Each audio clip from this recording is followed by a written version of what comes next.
Hello tankers, I'm your instructor. Today, you'll learn all you need to know about blocking damage and survival.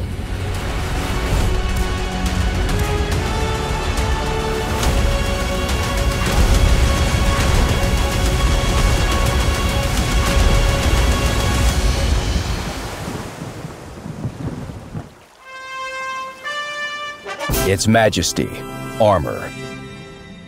Every tank has it, and it's different for all of them, but all armor plates follow the same rules.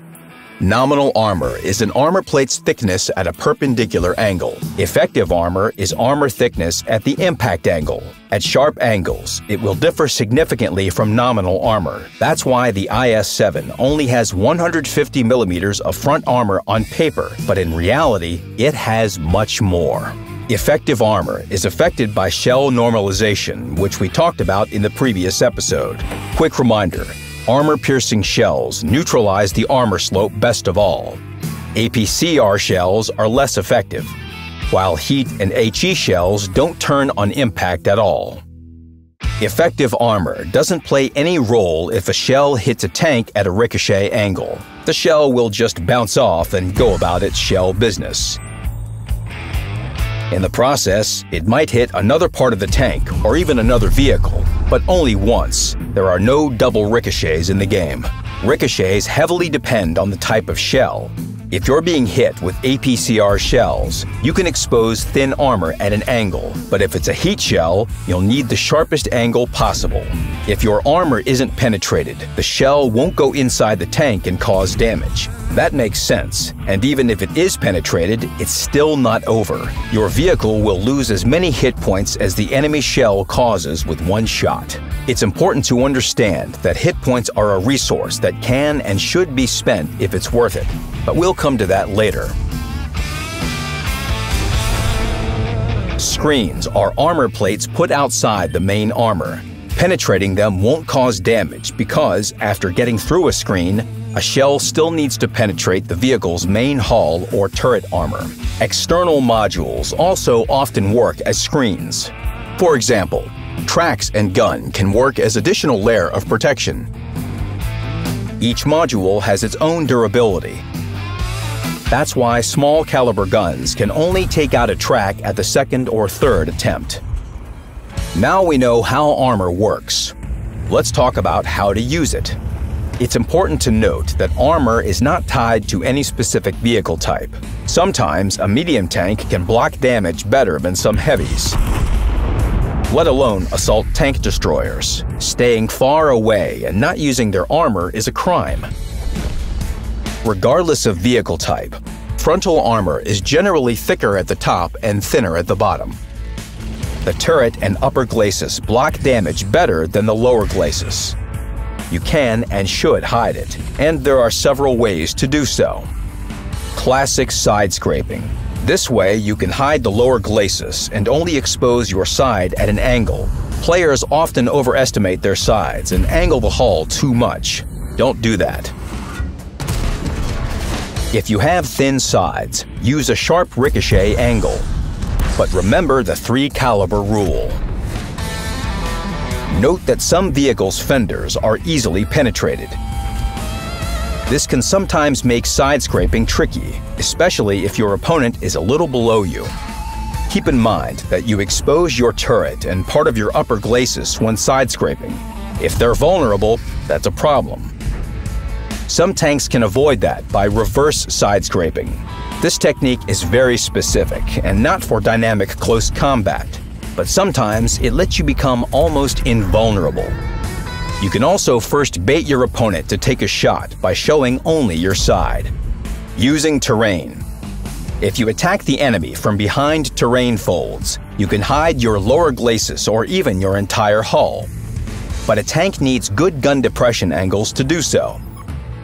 If they're not enough, you can turn a little and try to position your vehicle so the front of your tank is lowered toward the enemy. If that doesn't help, try to bait them into shooting, then roll out to hit them back. When blocking damage, consider your turret position and hull shape. For example, a pike nose provides maximum protection in the upper glacis in this position.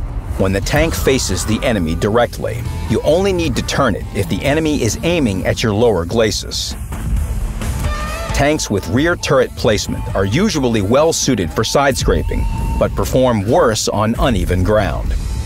Some vehicles have good armor in the lower glacis, which allows them not only to side scrape, but also block damage with their hull front at an angle.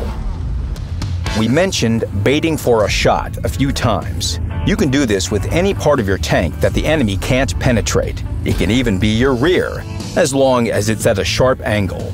These tactics will let you safely fire at an unloaded enemy. Brawl is a situation when two tanks are at fist-fighting distance from each other.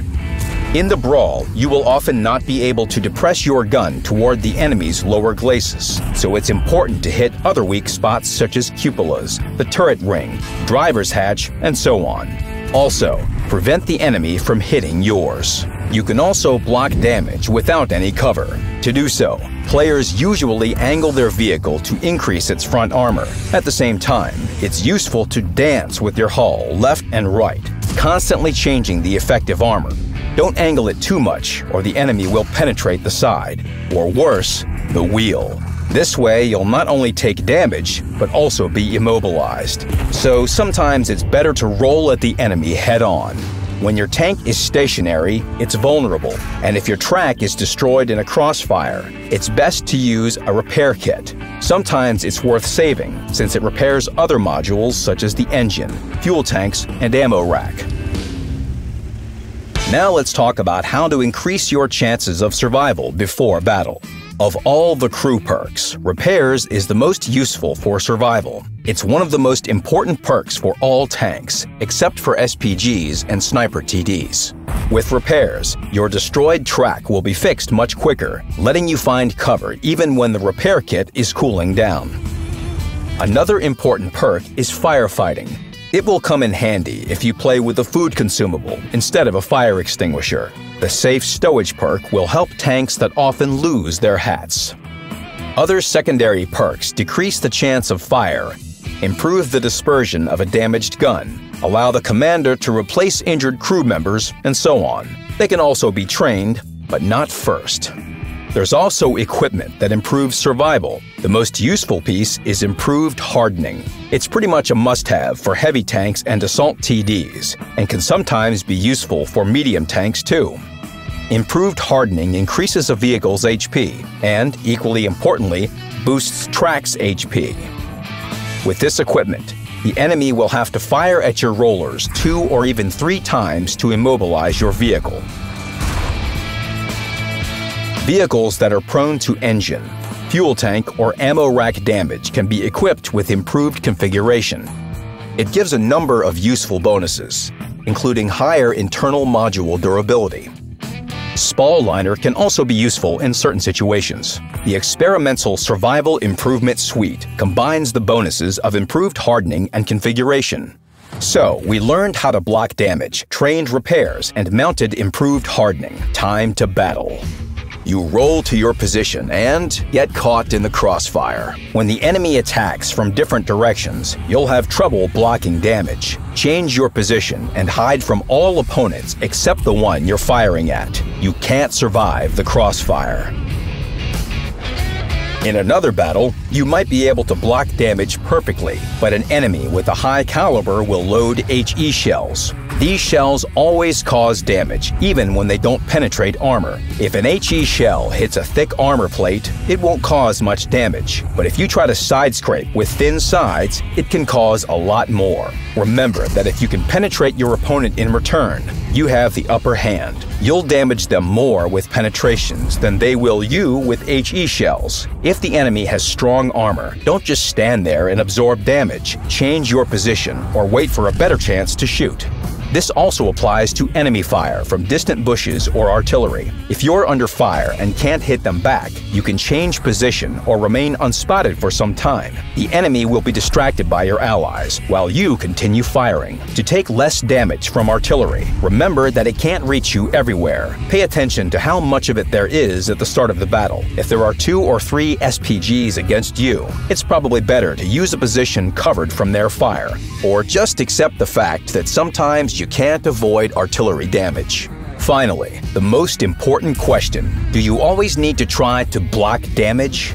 No. In addition to armor, your vehicle has a pool of hit points that you need to trade.